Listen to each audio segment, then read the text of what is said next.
right, ladies and gentlemen, welcome back to the ASL Prime League Season 4. I'm Temple, joined by Rifkin, and we are spawning on Inferno Pools in the second match of the day, and this player is going to be introduced by Rifkin. He's in the bottom left, though. It's none other than the blue Protoss coming from Neurasoft. It's... NightEnD! Dude, you gotta go like, okay, for NightEnD. For Taeja, you gotta go like wicked over the top. Just like, Taeja! Like, okay, you got it? You ready? Are you braced for impact? Bracing for impact. His opponent in the top right, he's a Korean badass from Team Liquid. It's the red Terran player, Taeja! Dude, I felt the power. That was like when Simba learned to roar in The Lion King. That was some for real deal stuff right there. I think we found our mark. I have unlocked my inner Simba. You are Rafiki. Banana, squash banana. Banana, what's banana? We got ourselves a TVP, and interestingly enough, we're gonna start here on Inferno Pools. And I don't know if I'm that surprised or not, but usually you never see this map in ZV. Anytime there's a Zerg in the group, this is the map that would usually not see the light of day. But we got a TVP here, and I've seen some pretty interesting stuff on this map. Because it does have the island bases. They're the gold bases that are really easily accessible. Have you seen anyone take the island bases yet? I actually have. It was in a Team Gravity Fight Night. I forget who it was. It was who was it? It was really. Oh my god. I'm not gonna sit there and try to dwell on it, but maybe it'll come to me later on. But yes, I have, Rifkin. I have. Well, I find it surprisingly shocking because this map doesn't look like the island bases would be that appealing at first glance. But especially when you consider the fact that we had a whole season of the map Way Station and nobody used the island bases over there. But I've seen Cross take it, I've seen Parting take it, I've seen Solar take it. I've seen so many players take the island bases on Inferno Pools. And as cool as it is, I've also seen no island bases used to any effect because they're all shut down so quickly one way or another. Yeah. Well, as we are looking here, it did look like Taeja did go for a CC first, perhaps, as he did go into those triple barracks production right afterwards. And NightEnD looking to keep things a little bit more standard as well, with his expansion and getting the robo as fast as possible. Those Widowmine drops are pretty pesky, but also, just the robo gets you into that very standard kind of Protoss death ball when you do start to get into it. So, did you just crack open a beer, Tempo? You drunk? That wasn't me. Oh, shut up. My bad. I wasn't supposed to have that unmuted, but it's all good. Oh, awkward. But here's the thing for Taeja. He can 2-racks like the best of them, but he's really not a gimmicky Terran player, I feel. Rarely will we see him rely on something like Widowmine drops versus NightEnD and this, that, the other, but I wish I had been able to cast. I can't remember what it was recently. I think it was the IEM Europe qualifiers for the World Championship for Katowice. NightEnD actually beat MMA. Now, this only comes in context for the matchup, not because, oh my god, MMA and Taeja are both Korean and they're both Terran, they're basically the same person. But it's more to the point that MMA is just an absolutely fantastic player, and so is Taeja.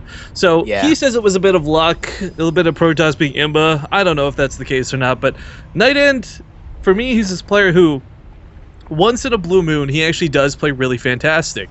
The other rest of the 29 whatever days of the month, he kind of is an average player at best. But I don't know. Did he already use up all his mojo recently fighting against MMA, or can he actually bring it up and put a real fight here? Can he put the hurt on Taeja? Yeah, that's actually a really good question to ask, too. We are in game number 1. The thing also to consider is that it is a bit late here for NightEnD. I believe it's almost 3 in the morning for him. Oh, yeah. He was... Yeah, so maybe, he got that kind of vampire accent, too, so he may be able to... Yeah, he'd be at his best.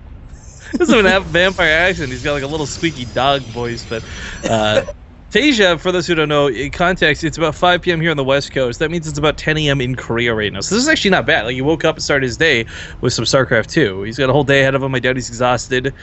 And that definitely could come to play against NightEnD. It sounds silly, and a lot of the times, this is just analysis BS, but for the most part, this is incredibly late at night for somebody like NightEnD. Incredibly late. And it can be really difficult. I mean, a game like StarCraft, pretty taxing. But you'll see, maybe the adrenaline is flowing through him. He is playing against Taeja, who is going out onto the map already. It looks like NightEnD is looking to just... oh. The fight or flight mechanic. You have against Taeja, what sort of adrenaline do you have? Is it I know. The that you fight or to run? I mean... Yeah. It's scary. I definitely would not want to be facing against Taeja for sure. But like you did say, he did beat MMA, so maybe he's still riding that adrenaline rush too. I don't know how long those last, because I've never beat MMA in my life before. I've actually never played him before, so I don't even know what it would feel like. But NightEnD, playing on the double forward style, actually. Oh, I'll and tell you also adding a bunch of gateways here, yeah.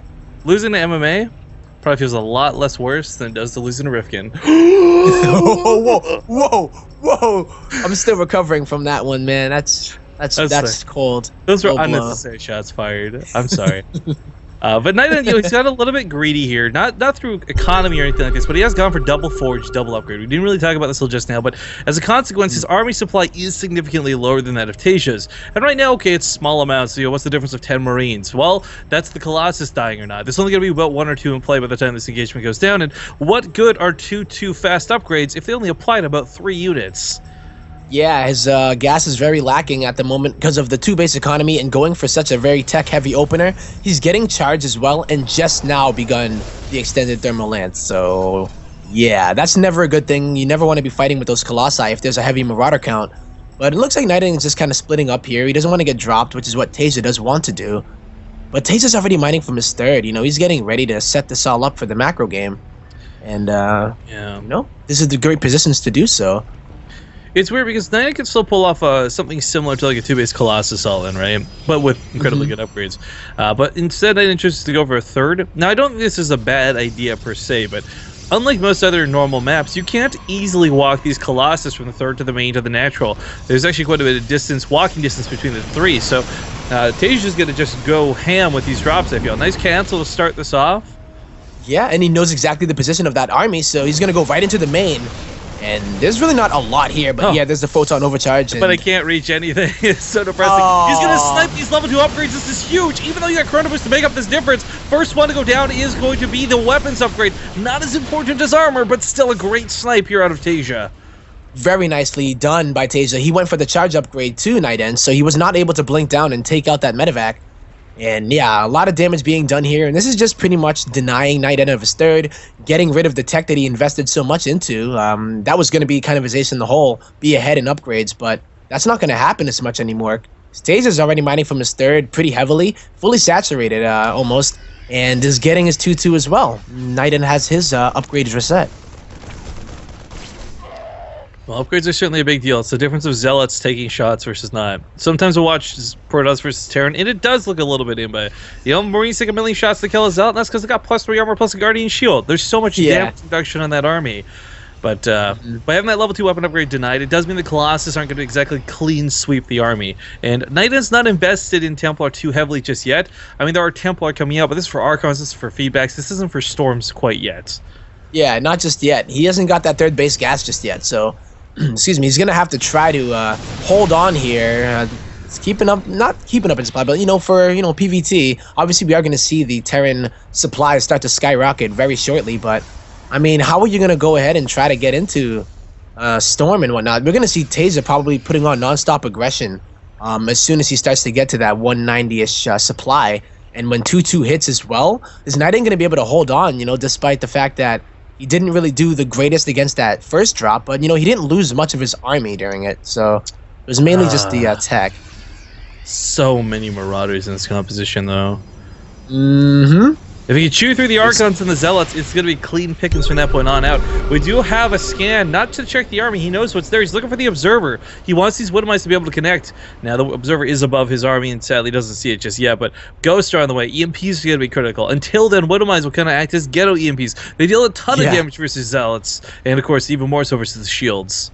Yeah, they do a big number on the whole Protoss army, and the fact that he's adding the Ghosts already doesn't mean that just because NightEnD isn't really investing into High Templar for the Storm, Ghosts is still pretty damn good against Protoss army as well. So if he's NightEnD doesn't see those Widow Mines actually as he moves on out, and Taeja knows the position of that army. So we'll see if he decides to kind of intercept that or Is he just going to try to defend here instead?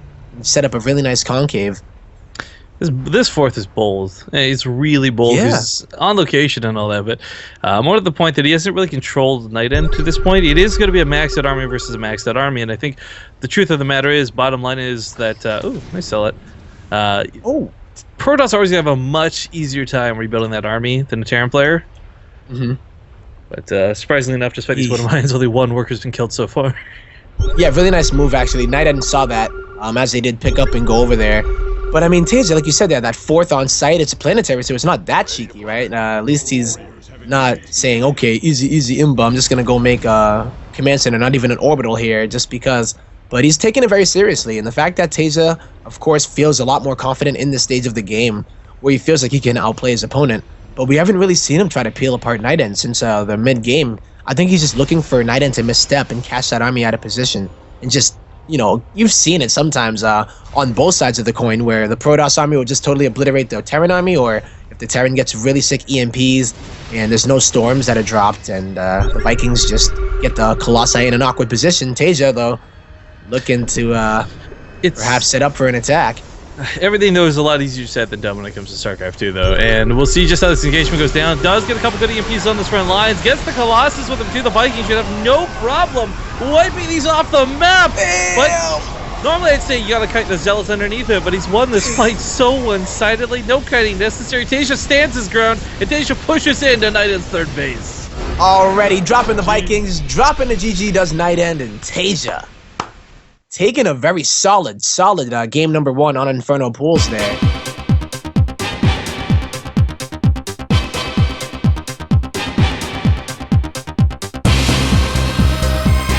Welcome back here to match number 2 of the ASL Prime League Season 4. I'm Tempo, joined by Rifkin here, and the map is going to be Deadwing. Well, this Tempo, guy spawning here in the top left corner of the map. He's down one at the moment. We'll see if he can turn this around from Neurosoft. It's the Red Protoss. NightEnD.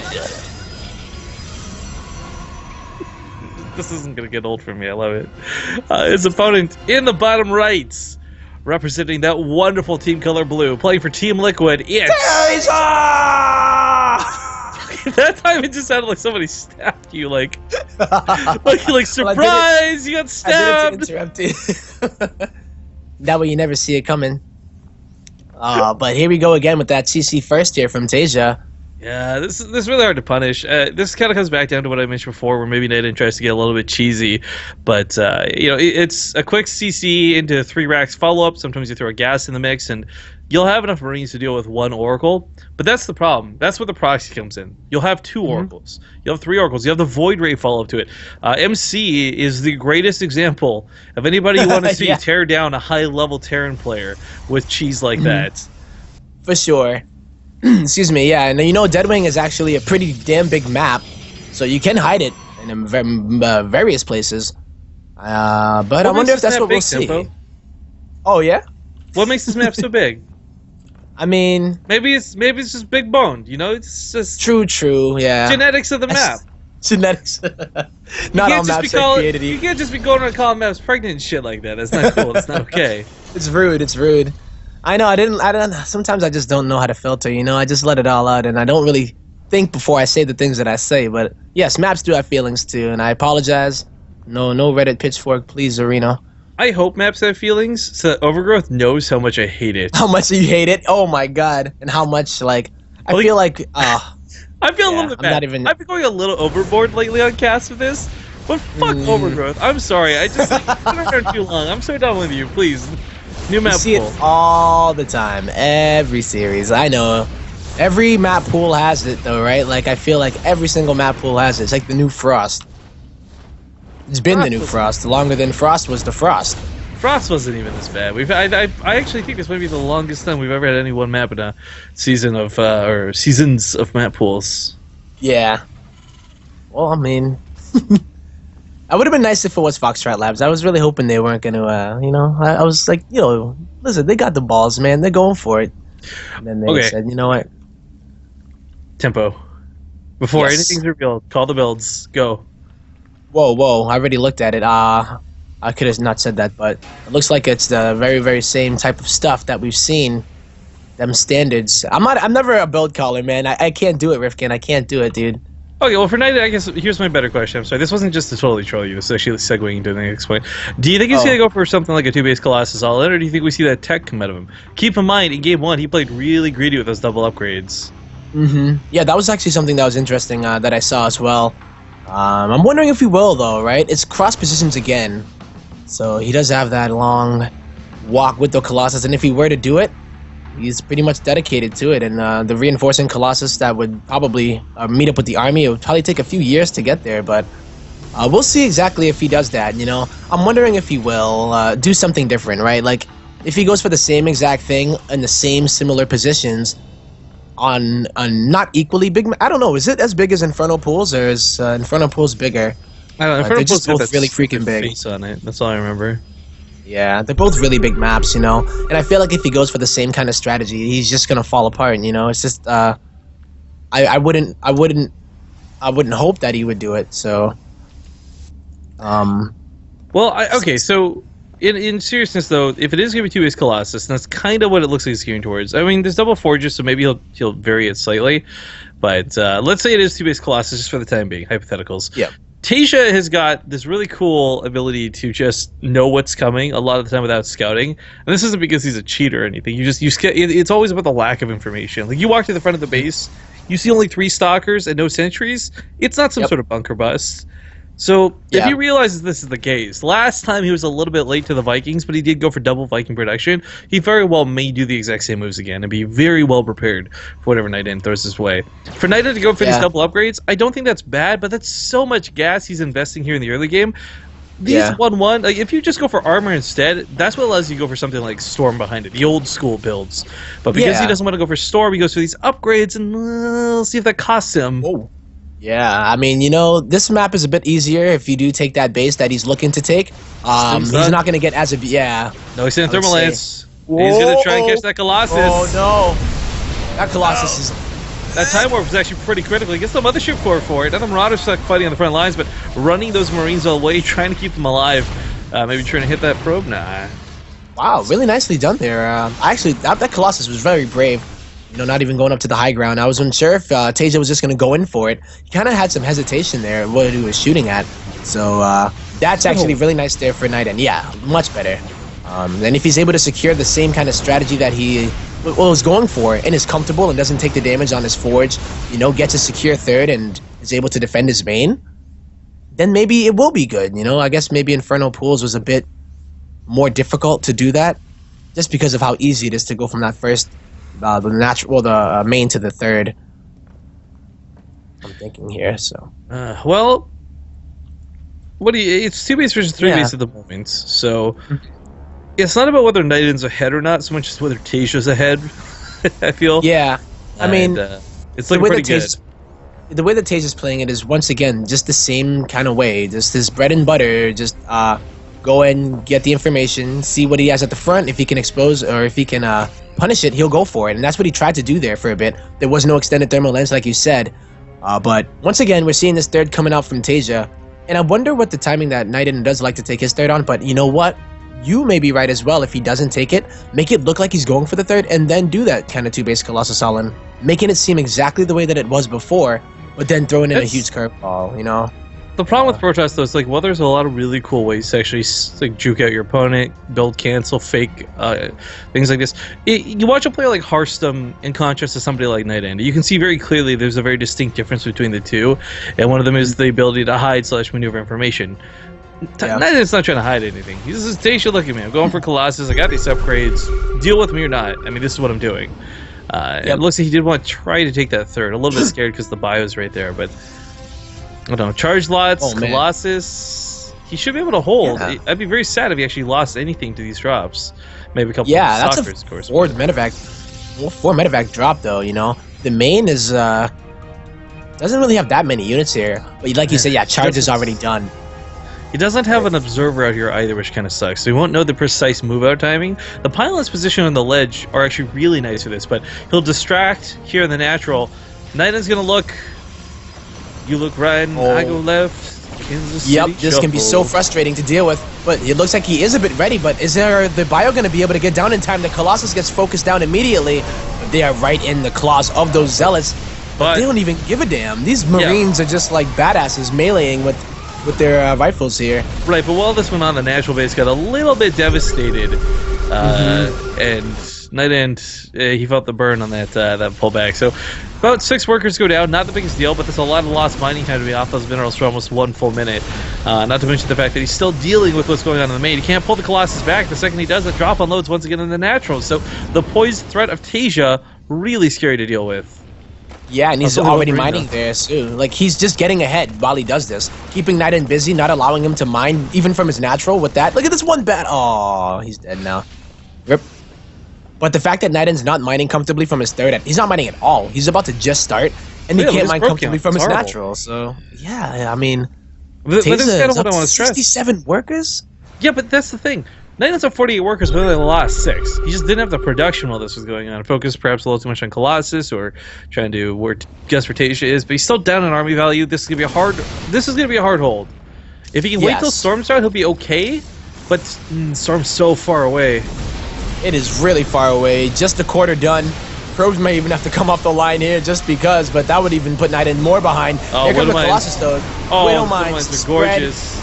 and the Vikings are getting some good shots on the Colossi, but, you know, Taeja's army on the left is getting shredded, but it's more so about this right army, but Yeah, I don't know. That's no anti-air. just, yeah, it is just too much bio. I think, awesome. yeah, that Colossus just doesn't even know what to do. He's like, I wish I was a Zealot. Well, Get it meant more wrecked. like the Vikings just landed and the Colossus shows like, well, back to the skies, boys. Like, Oh, yeah, yeah.